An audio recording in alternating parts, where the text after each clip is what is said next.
زدني علما.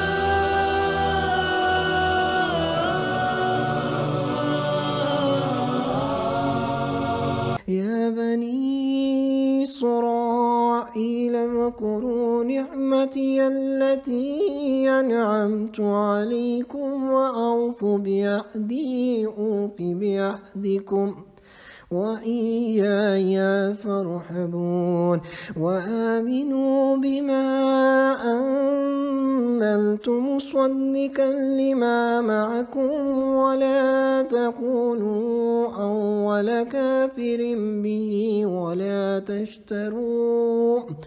ولا تشتروا بآياتي ثمنا قليلا وإياي فاتقون. ولا تلبسوا الحق بالباطل وتكتموا الحق وأنتم تعلمون.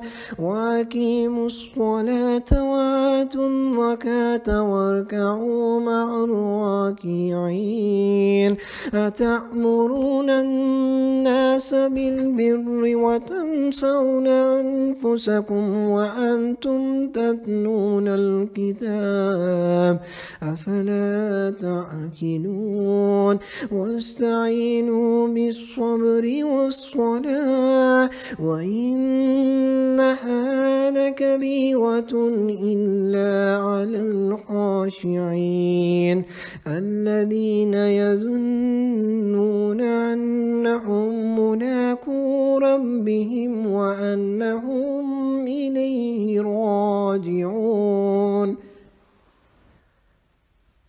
يا بني إسرائيل اذكروا نعمتي التي أنعمت عليكم وأني فضلتكم على العالمين.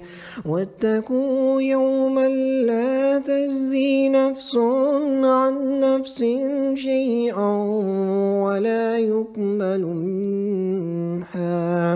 ولا يقبل منها شفاعة ولا يؤخذ منها عدل ولا هم ينصرون. وإذ نجيناكم من آل فرعون يسومونكم سوء العذاب يذبحون أبناءكم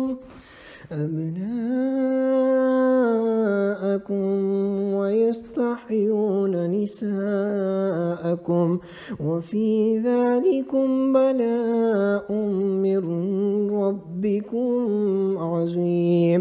وإذ فرقنا بكم البحر فأنجيناكم وأغرقنا آل فرعون وأنتم تنظرون. وإن وعدنا موسى 40 ليلة ثم اتخذتم العجل من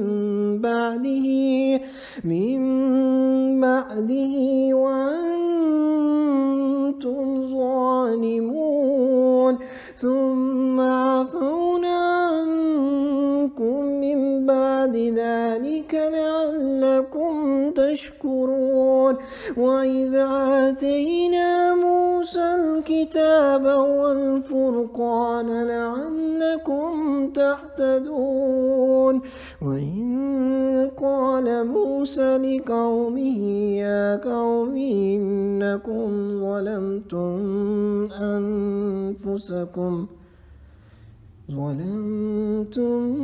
أنفسكم باتخاذكم العجل فتوبوا إلى بارئكم فاقتلوا أنفسكم ذلكم خير لكم عند بارئكم فتاب عليكم إنه هو التواب الرحيم.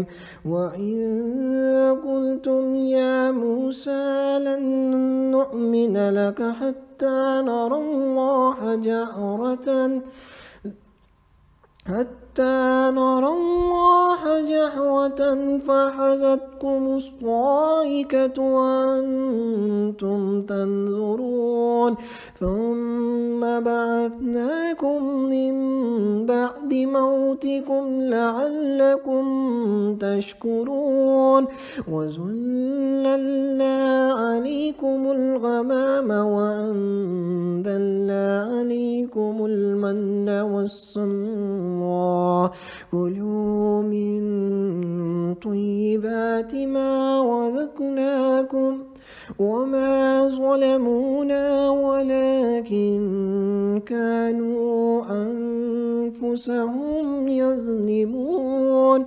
وإن كنا ندخلوا هذه القرية فكلوا منها حيث شئتم رغدا وادخلوا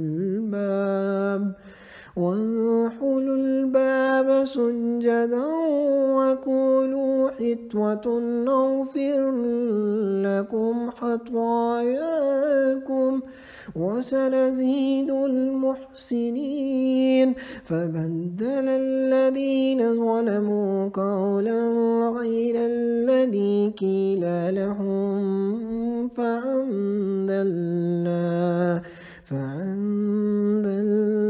على الذين ظلموا رجزا من السماء بما كانوا يفسقون.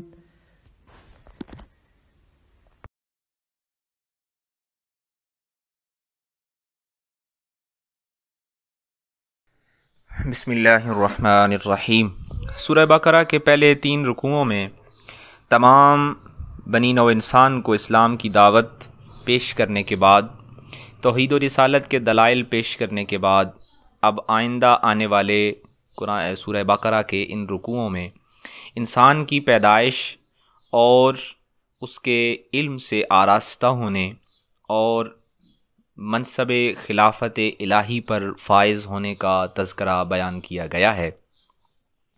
یہود کو خصوصی خطاب کیا گیا ہے۔ ان آیات میں یہود کو خصوصی طور پر مخاطب کرنے کا اس کی کئی مصلحتیں ہیں، جن کے بارے میں مفسرین کرام کی ایک رائے یہ ہے کہ 4000 سال تک نبوت کا سلسلہ یہود کے خاندان میں قائم رہا۔ ہزاروں نبی ان میں آئے جن کے باعث علم و حکمت میں کوئی قوم یہود کی برابری کا دعویٰ نہیں کر سکتی تھی، یہاں تک کہ بعض لوگوں نے اسلام قبول کرنے کے لیے بھی یہ شرط رکھی تھی کہ اگر یہود نے یعنی کہ اہل کتاب نے اسلام قبول کیا تو ہم بھی اسلام قبول کریں گے۔ تو یہ اس طرح کی کئی اور حکمتیں ہیں، مصلحتیں ہیں، جن کی وجہ سے ان آئندہ آنے والی سورہ بقرہ کی آیات میں بنی اسرائیل کہہ کر ان کا تذکرہ کیا گیا ہے، مگر اس کے ساتھ ہی ان کے جو خرابیاں ہیں، جو ان کی غلطیاں ہیں، ان کی طرف بھی توجہ دلائی گئی ہے۔ بنی اسرائیل جو ہیں، یہود جو ہیں، ان کے اسلام قبول کرنے میں ان کے علماء جو ہیں، جو ان کے اہل علم ہیں، ان میں سے اہل کتاب کے وہ خود بڑی رکاوٹ تھے۔ ان کا تذکرہ کیا گیا اور بتایا گیا کہ قرآن مجید ہی وہ کتاب ہے جو ان کے یعنی کہ اہل کتاب کی تائید اور تصدیق کی حامل ہے، اور ان کے دین کی جو حقانیت ہے اب وہ آنے والے وقت میں اس کا علم اور ان کے دین کی جو ترجمانی ہے، جو دین موسیٰ ہے، جو دین عیسیٰ ہے، اور جو گزشتہ انبیاء کے دین کی حقانیت ہے، سچائی ہے، اب اس کو قرآن مجید نے ہی پیش کرنا ہے، بیان کرنا ہے۔ اور اس کے بعد بتایا گیا کہ یہ جو قبیلہ ہے اس کو سارے جہان پر، یہود کو، بنی اسرائیل کو، اولاد یعقوب علیہ السلام کو سارے جہان میں فضیلت حاصل تھی۔ اور اس کے بعد بتایا گیا کہ انہیں یاد دلایا گیا کہ فرعون جو ہیں وہ ان کو جب عذاب دیتے تھے، تکلیف دیتے تھے، تو اللہ رب العزت نے انہیں اس سے بچایا، اور بتایا گیا کہ ان کے لیے کہ کیسی کیسی مہربانیاں کی گئیں. ان کو سمندروں سے نکالا گیا، ان کو فرعون جو تھے، بادشاہ جو تھے، ان کے عذاب سے بچایا گیا. اور پھر یہیں تک نہیں بلکہ انہیں موسیٰ جیسے انبیاء سے نوازا گیا اور کتاب سے. سورہ بقرہ کی ان آیات میں اللہ رب العزت نے بنی اسرائیل کے مختلف جو واقعات ہیں ان کو بیان کیا، اور انہیں یاد دلایا گیا کہ حضرت موسیٰ علیہ السلام سے تم نے کیا کیا گستاخیاں کی. اور ایک واقعہ ایسا بیان کیا گیا کہ جب تم نے کہا کہ یعنی بنی اسرائیل نے کہ ہم جب تک اللہ کو دیکھ نہ لیں تو اس وقت انہیں بجلی کی کڑک نے آ لیا.